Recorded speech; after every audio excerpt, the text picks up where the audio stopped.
All right, I'm currently on the line with Daniels and Baker. They're another group of musicians that reached out about the current interview session. So I'm going to go ahead and give them each a chance to introduce themselves. Hey there, I am Jackie Ray Daniels, the first part of the Daniels and Baker. And I am currently based out of St. Paul, Minnesota. I am a part of several groups out of the Twin Cities area playing fiddle and mandolin mostly. And I also write my own songs, and this group is a kind of a combination of original music and playing fiddle tunes and bluegrass. And we have been playing together for over 10 years. We're excited to be here. Yeah, my name's Nate Baker. I play guitar and mandolin, mostly guitar in this group. And yeah, in the Twin Cities area, obviously. And I play in some other groups as well, but mostly those are just kind of like pickup gigs. So I'll do some jazz gigs here and there and some bluegrass gigs with a couple local groups. Yeah, that's mostly what I'm doing. All right, sounds good. Well, thank you both for joining me. I appreciate it. So let's talk a bit about how music came into your life. Why don't you each of you take a turn kind of describing what the environment was when you first connected with music? And then also a secondary part of that question is, what do you think it was about music that really connected with your personality? Awesome. Yeah. So I grew up in a musical household. My mom has been playing violin since she was a little girl. And when me and my siblings all reached about 5 years old, we were really lucky to have a choice of what instrument we want to play. And it was kind of a thing. We all had to get up an hour before school to practice. If we wanted to play an instrument, we had to take lessons. And we were very fortunate to be able to have that opportunity. It was been a part of my life since I was just about 5 years old.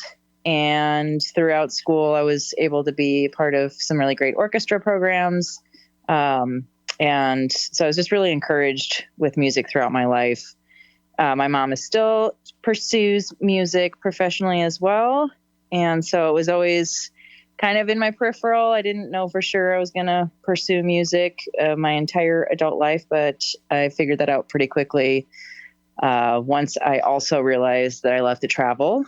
As soon as I graduated high school, I took a backpacking trip with my best friend through Europe after we worked at Domino's Pizza for a few years. And it kind of like, I didn't have my violin with me that trip, and I was just starting to learn to play guitar and write songs. So I didn't have any instrument with me. And I remember feeling like a visceral pain and just, kind of what mistake have I made? I didn't even think about it because I'd never really not had my instrument with me. And that was a kind of a telling thing. I also really enjoyed the travel and the wonder and the a lot of different things that come along with being kind of a nomad. So for the next, 15, 20 years or so almost, I would move to a different state for anywhere from 6 months to a year and a half, maybe 2 years, and would always work in food service and play in bands, continuing to write my own music as well and do my singer-songwriter thing. And so, that's kind of a combo answer. I feel like for me, it was the most interesting thing that's happened has just been this travel bug and the way that music and being kind of a vagabond has developed a pretty unique lifestyle for myself. Yeah, that's awesome. If your mom's out there still making music, we'll have to get her on an interview sometime. Yeah, I'll tell her about it for sure. Nate, how did it happen for you? Yeah. My family had some music. My mom played a little piano. She would play every now and then. And my brother took piano lessons, and he played the violin, I think, into high school. And we'd always kind of done, the music instruments in school and whatnot. But there was a neighbor kid who was right in between the ages of myself and my brother. He was 2 years older than me and 2 years younger than my brother. Anyway, I did everything that he did. So he got a bike, and like a mountain bike, and I wanted a mountain bike. And then he got, rollerblades, and so I got rollerblades. And so he got a guitar. And so I wanted to play bass. And so I got that. And there was just something that sort of kind of clicked right away with a fretted stringed instrument. It was, I don't know, it just kind of like clicked a bunch of boxes for me, or checked boxes, I guess you should say. Sitting down with it and playing music and just being able to like sit on this instrument and explore and play sounds that I heard was really, really rewarding. And about, I don't know, maybe 9 months after I had gotten a bass, I was in a music store with my brother. He was there getting some sheet music. I can't remember I think it was for piano. And they had some like 4 electric guitars there. And I just picked one up off the wall, and I had like $160 in like cash in my pocket. I don't know why or how. But I just, I put it on the for the store, and the guy's like, all right, I guess. He's like, I want this guitar anyway. So I went home with the guitar, and that was it, man. I just, it really just clicked a bunch of boxes. And, there was never any question. Like, I wanted to do that all the time that I could. I wanted to play guitar all the time. And my high school had a really great jazz band class that you could take all 4 years, and it was small groups, which is pretty unique. You know, most of the times when you do a jazz band at a high school, it's going to be like a big band. So, you know, it'll be like another band. There'll be like 30 kids in there.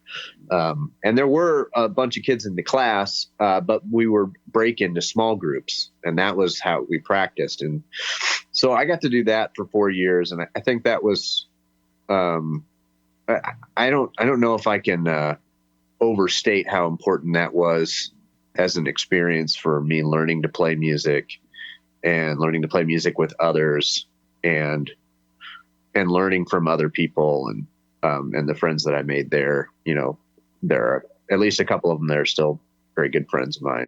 Okay, so let's jump a little bit ahead. Tell me about what it was like, kind of getting your first groups together. So what I mean by that is, how did you kind of go about auditioning the type of group you wanted to be in? And then also kind of tangentially to that, what was the type of group that you ideally wanted to be in? I could see from both of those situations coming out that you wanted to be more like kind of a chamber ensemble rather than like a contemporary rock band. So how did you kind of figure out what you wanted out of music?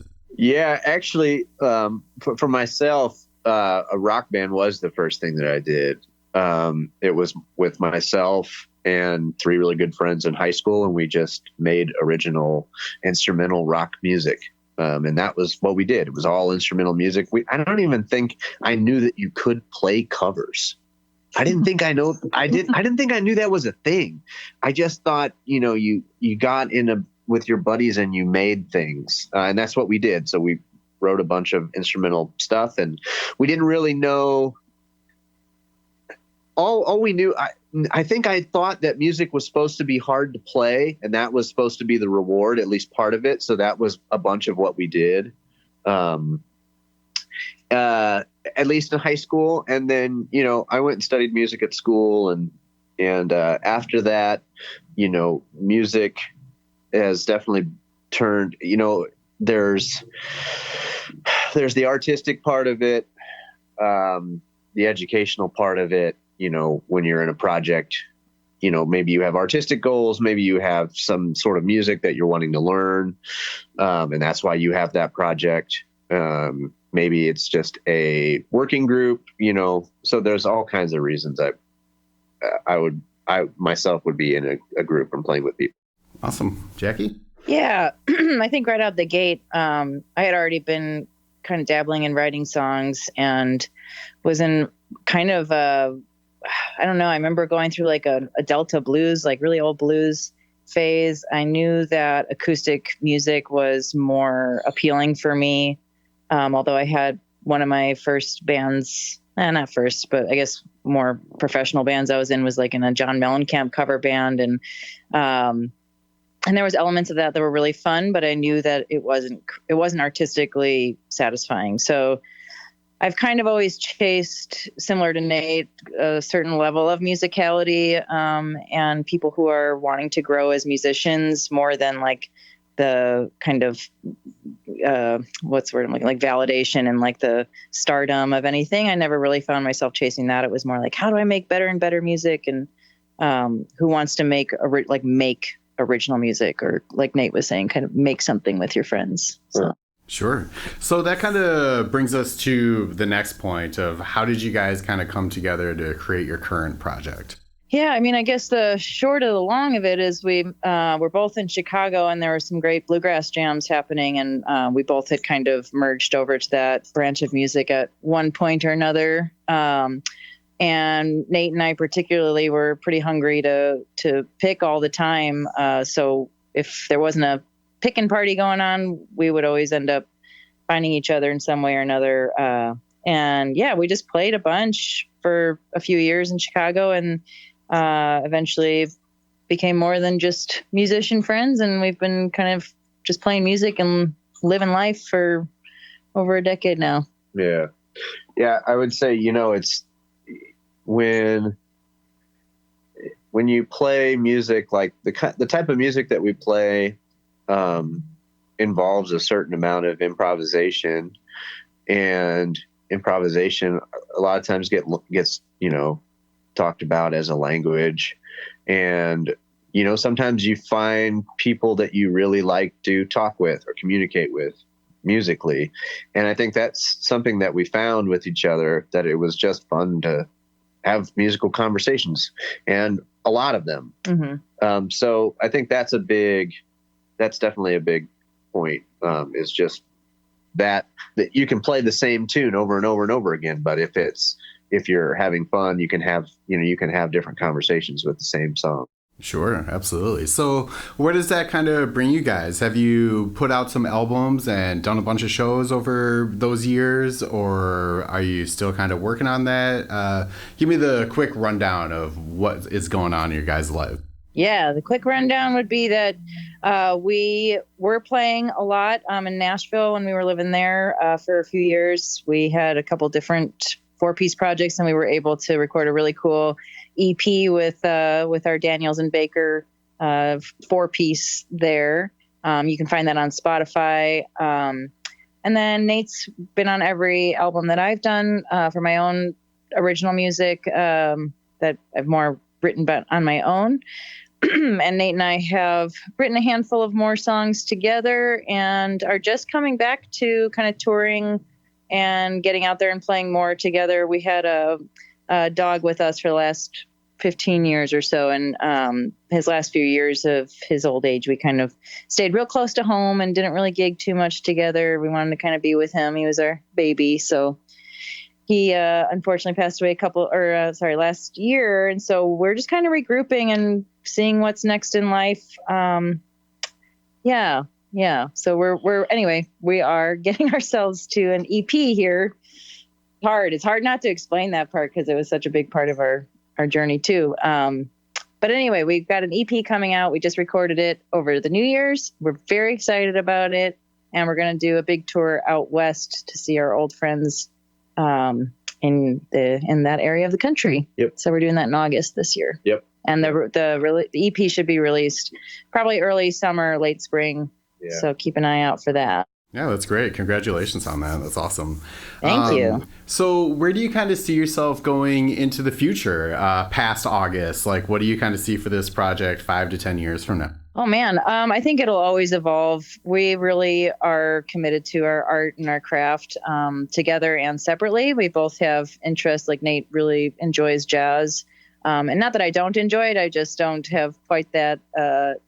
I have a different angle that I like to pursue. So I think Daniels and Baker will always be kind of a foundational part of our journey together. But I would love it. I think we both kind of have the vision of continuing to create music together and write really neat stuff and come up with different arrangements for kind of traditional music. And we both love to be on the road and visiting family and friends and making it a lifestyle. So I see a lot of us just kind of skipping around the country and putting out music pretty regularly and keeping it pretty easy. Yeah, I would agree. And then, we both have musical projects, and then we have, related interests. I teach, and then I'm also learning how to build guitars, which has been a really enjoyable process. So I kind of have those three things always. So like gigging, and teaching, and then now building. And so the Daniels and Baker group is always a really good original creative outlet. So a lot of times when you're trying to, when music is part of your income, that's a different mindset. Mhm. So it's always nice to have one where it's an outlet that that you can create music, your own original music, and then ideas for arrangements, like Jackie said. Yeah, that's great. So where can people find your project and follow you along and see your calendar if you're going to be near them? Yeah, you can see us on Instagram at Daniels and Baker, Facebook, same thing, /Daniels and Baker. Then we have like a page on my full website, but if you find Jackie Ray Daniels, that's RAE. And you can find JackieRayDanielsMusic.com, and there'll be a page for Daniels and Baker and all of our shows and kind of what we're up to. And music can be on all the streaming platforms, Daniels and Baker. So pretty much anything Daniels and Baker, you can find us one way or the other. YouTube as well. I've got some videos up there as well. Yeah. Perfect. All right. So I always like to give the people I'm interviewing the opportunity to put out their last word. So what's a message that you guys have that you want to share with other people? Oh, boy. We're not the wisest of folks. No, we're not, man. Yeah, I don't think I have a very good, I could probably ramble for the next 5 minutes. I don't think we'd get anything out of that. Wait, I gotta think of something. What's one of my, something ain't nothing. Jackie loves That's that it. one. Something ain't nothing. You're doing something, that ain't nothing. Yeah, that's true.